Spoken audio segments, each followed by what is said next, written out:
was on the bench. First I was renting, now I'm collecting rent. First it with the Beamer, now I want the Benz. Spending all the back like here I go again. Outside says the chirp, now the camera phone. Told you I'ma make, keep the channels on. Why you acting different when the camera's on? Why you acting different like your paper long?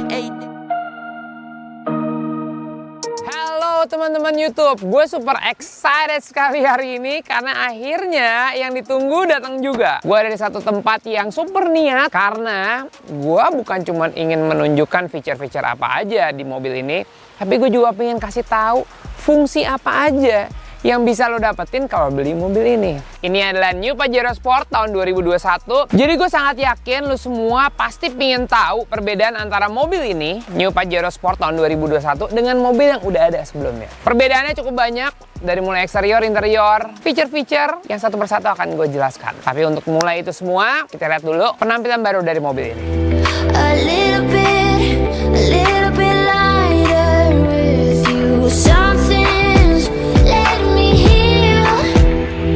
You're making it brighter right through the gray.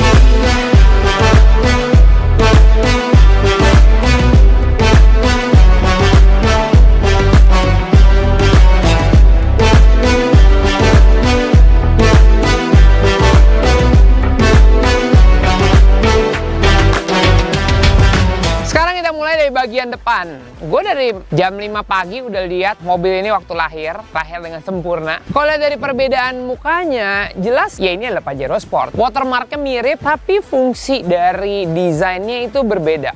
Karena penampilan ini bukan tanpa alasan. Alasannya adalah punya kemampuan nyetir yang lebih sempurna dibandingkan generasi sebelumnya. Sekarang jelas banget, pasti lo semua bisa lihat sebagian ini sangat berbeda. Oke, kalau grillnya jelas beda, bentuk bempernya jelas beda. Tapi perbedaan yang paling signifikan adalah posisi lampu dan lampu. Lampu dan lampu. Coba lampu utamanya yang mana? Memang saudaranya Mitsubishi Expander, lampu utamanya di bagian bawah. Tapi ini enggak. Lampu utamanya tetap bagian atas dengan desain baru. Di bagian bawah adalah fog lamp dan cornering light. Cornering light? Iya, cornering light. Karena kita menilai selama ini pemandangan kalau nyetir Pajero itu udah sangat luas. Tapi apa sih yang bisa kita dapetin kalau kita mau nyetir di malam hari dan pemandangannya lebih sempurna lagi? So, dengan adanya cornering light, jelas visibility untuk bias cahaya lampu utama ke depan dan ke samping udah baik. Tapi cornering light itu berfungsi mengisi gap kosong antara lampu utama dengan fog lamp. Tadi gue kasih lihat kan, ini lampu utamanya, ini fog lampnya. Tapi ada juga cornering lightnya. Gap antar bias lampu utama dengan fog lamp itu diisi dengan cornering light sehingga pemantulan cahaya atau bias cahayanya itu akan bisa menambah visibility kita ketika kita approaching the corner atau mendekati tikungan.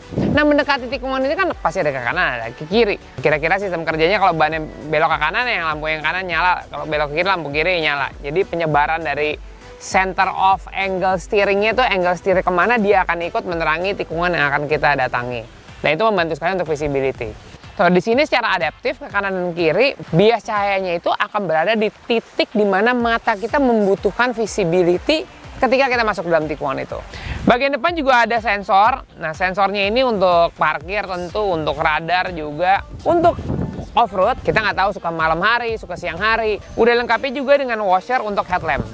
Washernya tetap ada. Bedanya kalau yang kemarin itu kalau dipencet keluar, kalau ini udah ada bagian nongol sedikit untuk penyemprot washer. Jadi nggak ada lagi mechanical yang ada di situ. Ini semuanya langsung. Sekarang kita masuk ke samping. Samping yang paling gua notice adalah warna peleknya. Peleknya tetap ring 18, bannya tetap 265/60/18, tapi punya dua gaya yang beda. Kalau dulu Exit sama Dakar itu beda.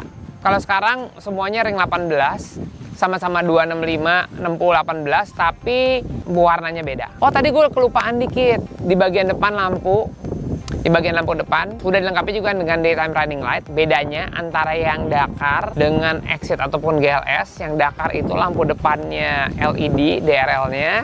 Kalau yang Exit sama GLS itu lampu depan DRL-nya adalah halogen. Kalau nyampe belakang, nah ini adalah permohonan dari banyak orang. Gimana perubahan penampilan belakang Pajero Sport di tahun 2021? Desain asli mobil ini yang pakai jambangnya orang sumo tetap dipertahankan karena ini adalah signature dari desainnya Pajero Sport. Tapi nggak lagi panjang, sekarang pendek, jadi bumper belakangnya berbeda. Untuk perubahan lampu belakang, memang bentuknya tidak banyak berubah. Kacanya lebih gelap, lampu mundur di bagian atas, lampu rem di bagian bawah. Itu memang jadi ciri utama dari Pajero Sport. Gaya emblem tulisannya sangat berbeda, nggak sama fontnya sama yang lain. Terus belakang ada spoiler baru, shark fin antena. Terus mobil yang ini punya satu feature baru, yaitu RCTA. Kalau masuk gigi mundur, dia tahu ada sesuatu di belakang, dan itu radarnya lebih menyamping, bukan radar lurus tapi radarnya nyamping. So kalau ada sesuatu dari kanan dan kiri, dia akan bisa memberikan satu warning di dashboard, itu keluar. Semua informasi tentang sensor-sensor mobil ini tuh ada di dashboard. Oh, tadi juga gue belum sempat bilang. Kalau yang tipe ini, dia udah pakai blind spot warning. Nah, blind spot warning itu sama seperti Pajero Sport Dakar Ultimate, tingkat di video gue sebelumnya. Kalau lo belum lihat aja bagian atas. Di spion itu ada warna orange di sini. Di bagian spion ada warna orange. Dia ini juga radar yang bekerja untuk bisa memberitahu kalau ada mobil di titik ini gitu loh. Ada mobil di titik ini yang nggak kelihatan dari kaca spion. Sistem blind spot warning bekerja sama dengan sistem yang belakang juga kalau diperlukan.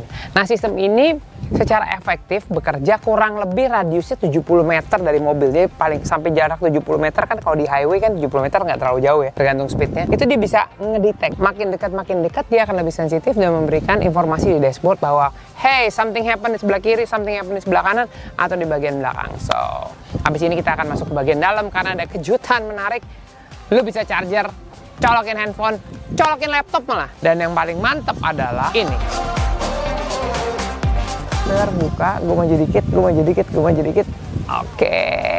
Kalau gue habis belanja, gue tinggal pencet yang ini, bagasi belakang ketutup dengan sendirinya. Tapi fitur ini juga belum selesai. Tunggu. Oke, sekarang kalau gue bawa kuncinya, gue deket mobil terus gue pura-pura bawa barang. Aduh, ini barang berat banget, gimana cara masukin ke sini? Gue tinggal deketin mobilnya, gue swing gini.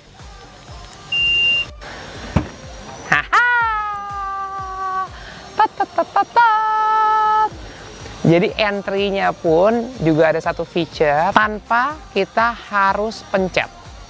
Dia terbuka dengan sendirinya.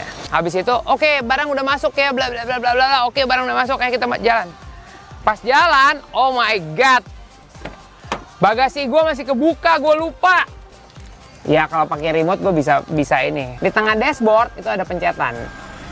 Pencetannya gue pencet dan bagasi belakang ketutup dengan sendirinya. Oke. Waktunya kita siksa dikit.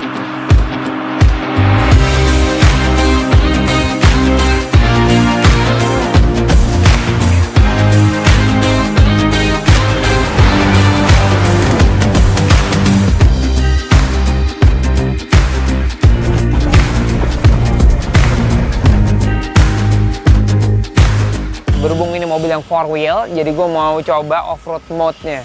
Di sini ada tanjakan batu-batuan. Gue akan taruh di 4-wheel drive low, off-road mode-nya lock. Lo lihat bisa naik apa enggak? Kita lewat jalan batu-batu pakai off-road mode. Development suspensi sih kelihatan ya.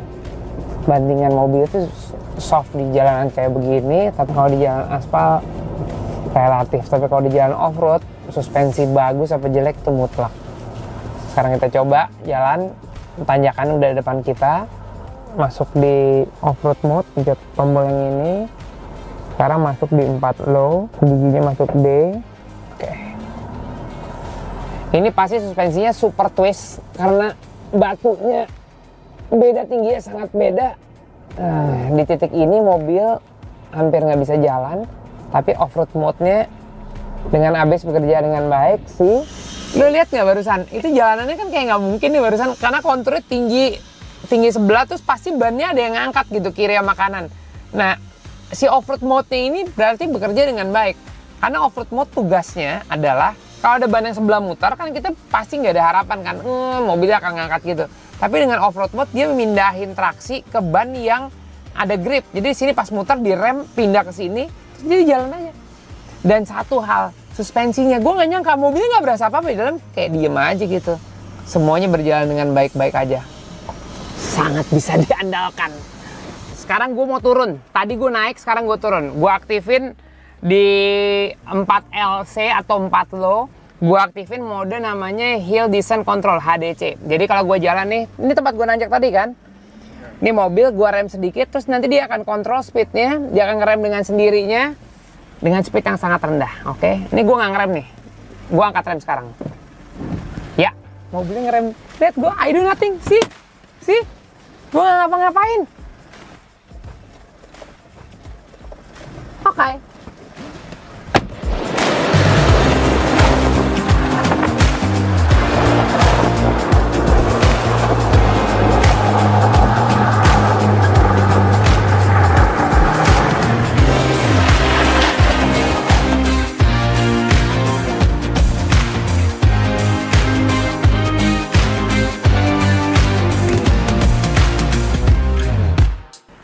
Hari lagi hujan, hari lagi mendung, dan gue dapet yang 4x4. Ini cuma 1 hari boleh testing. Sekarang kita jalan. Kesan pertama gue masuk mobil ini. Untuk Pajero Sport, selama ini kita juga tahu Pajero Sport tuh berada di dalam kelas SUV yang masuk ke harga premium. So, begitu masuk ke dalam mobil ini juga rasanya cukup premium dengan adanya center console berbalut kulit, kemudian dashboard baru full digital, and then sistem audio baru, center tengahnya warnanya piano black. Itu juga menambah kesan bahwa mobil ini memang berkelas premium. Untuk kelengkapannya memang Dakar 4x4 Ultimate yang paling tinggi. Udah semua ada.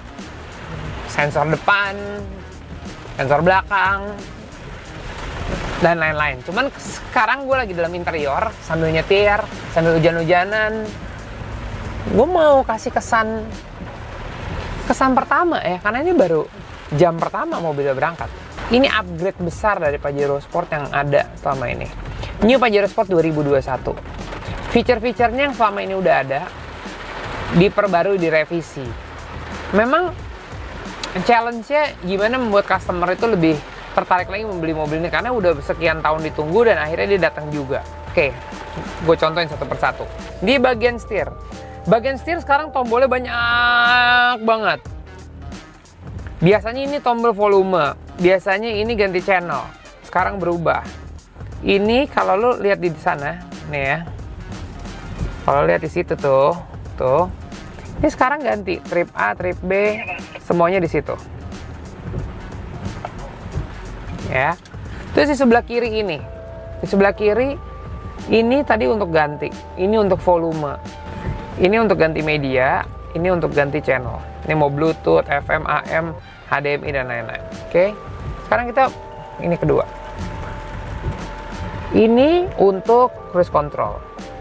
Kemudian ini untuk speednya cruise control. Ini untuk kamera. Kalau gue pencet ini,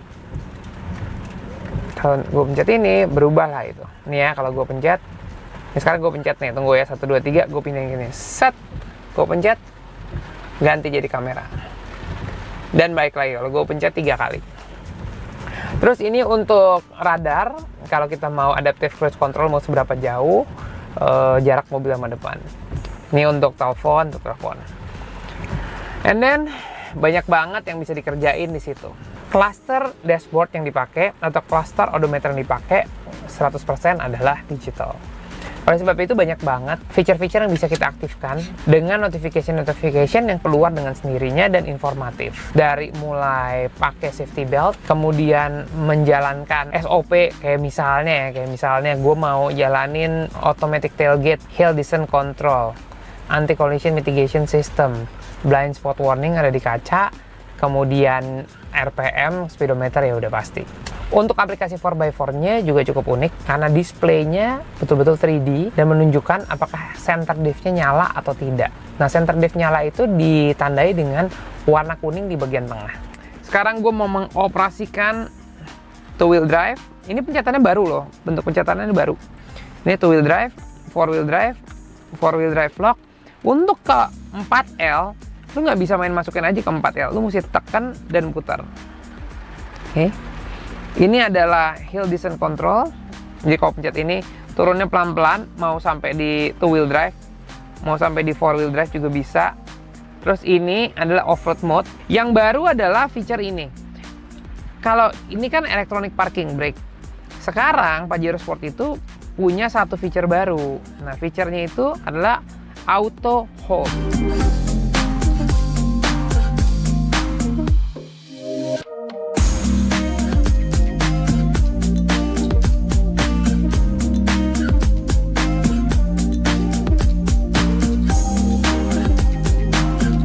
Sekarang kita masuk ke dashboardnya deh. Ya.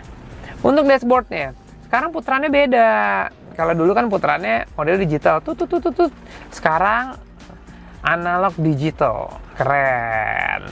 Ini untuk AC, pendingin AC kiri kanan. Kalau kiri kanan mau sama tuh, kalau gue puter kan kiri kanan sama nih. Kalau lu mau beda antara kiri dan kanan, pencetan stick-nya lu matiin. Yang kanan akan jalan sendiri, yang kiri juga akan jalan dengan sendirinya. See? Sip kan? Untuk yang mau ngecas, di sini ada 2 USB port, ada juga HDMI. HDMI seru nih. Terus habis itu, lo kalau mau pakai charger biasa masih ada. Udah nggak ada lighter gini hari, udah nggak ada asbak juga mobil. Emang udah mandatory. Nanti USB sama power outlet 150 watt. Buat lo yang ngecas dan perlu tempat parkir, di sini kan udah ada tempat parkir baru. Jadi lo bisa taruh handphone lo di sini. Tempat yang lama kan nggak ada. Sekarang lu punya tempat parkir di sini. Syarat, oke. Terus kalau lu mau taruh tempat parkir yang lain, di sini ada. Tapi kalau di sini lu nggak mau, lu mau taruh tempat rahasia, handphone lu bisa taruh di sini. Tuh. Ini adalah tempat baru, penyimpanan baru yang ada di kolong. Anti slide karena dipakein karet juga di dalam situ. Sekarang kita ke audionya. Sistem audio New Pajero Sport 2021 mengalami improvement yang sangat drastis. Interface dari radionya very user friendly. Lo bisa memilih satu sama lain dengan sangat gampang. Tinggal pencet home. Di home itu ada 5 pilihan. Oke, pilihan pertama adalah multimedia, kedua phone, 3 setting, 4 info, nomor 5 apps. Pertama multimedia. Pip, lo pencet multimedia. Di multimedia ini yang lagi terpilih adalah radio. So radio is normal. Semua pencetannya sekarang gede-gede, nggak ada sesuatu yang membingungkan. Tinggal kalau lo mau change media, ya lo pencet aja media. Terus lo bisa pilih FM, AM, iPod, Bluetooth audio, USB radio, USB video, HDMI, dan audio gone, audio off. Itu untuk media. Kemudian untuk pairing gimana? Biasanya pairingnya yang jadi problem. Karena banyak mobil complicated banget mau pairing handphone, iPhone, Android. Gimana caranya? Di sini super gampang. Lo tinggal ke home, kemudian ke setting. Habis itu lo masuk ke Bluetooth, and then ke device management.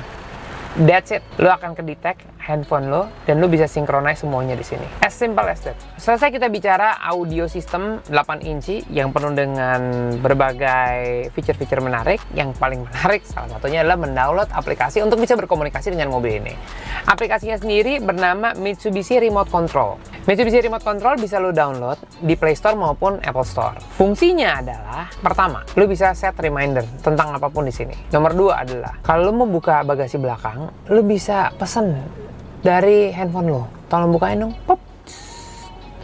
Nomor 3 adalah vehicle information. Dan nomor 4, operation assist. Banyak fitur-fitur yang bisa di browsing di dalam aplikasi tersebut, tapi yang jelas ini sebuah lompatan alat komunikasi yang baik antara pemilik kendaraan dan juga mobil itu sendiri. Kemudahan-kemudahan udah pasti didapetin. Ya kalau selama ini seluruh customer nunggu di belakang tuh bagasi namanya tailgate otomatis, sekarang udah bisa di sini. Bahkan fungsinya bisa pakai aplikasi dan juga handsfree. Hujan udah berhenti. Well, secara konsep New Pajero Sport, mobil yang lebih lux, mobil yang lebih keker, dan mobil yang punya teknologi yang lebih advance. So, more toughness, more luxury, more advanced technology. Dibandingkan dengan para pesaingnya, Mitsubishi Pajero Sport bisa dikatakan sebagai salah satu jagoan SUV Indonesia. Karena bukan hanya tipe 4x4-nya yang bisa menjelajah medan yang cocok hari ini saya testing mobil baru 12 kilo langsung testing off-road, tapi juga ketangguhannya di jalan aspal. Ketangguhan ini memang bisa dibuktikan dengan adanya berbagai penghargaan terhadap Mitsubishi Pajero Sport. Kalau kita punya mobil SUV, kita suka worry. Gimana sih cara naik mobil SUV? Karena orang-orang yang mungkin tingkat geraknya udah tidak seluas anak muda, perlu bantuan. Oleh sebab itu, Mitsubishi Pajero Sport, baik di depan maupun di belakang, udah punya handlebar. Jadi kalau naik mobil ini, kalau perlu bantuan, udah ada tempat penarik. Udah ada footstep juga sebagai kelengkapan standar. Dan itu bukan hanya di bagian belakang, di bagian depan pun juga sama. So, ini gampang lah kalau mau naik turun mobil. No problem. Oke, itu adalah review pertama dari New Pajero Sport 2021. Tim gua udah mulai sibuk untuk kerja karena kita mau syuting yang lain. Semoga lo suka. Udah kebagian panas, jadi tadi gue udah sempat review. Kalau kalian ada komentar atau mau kasih likes, gue happy. Karena lebih dari 50% yang nonton di YouTube channel gue belum subscribe, so subscribe sekarang. Dan sampai ketemu di video-video berikutnya. Thank you so much. Bye-bye. Drive your ambition, Mitsubishi Motors.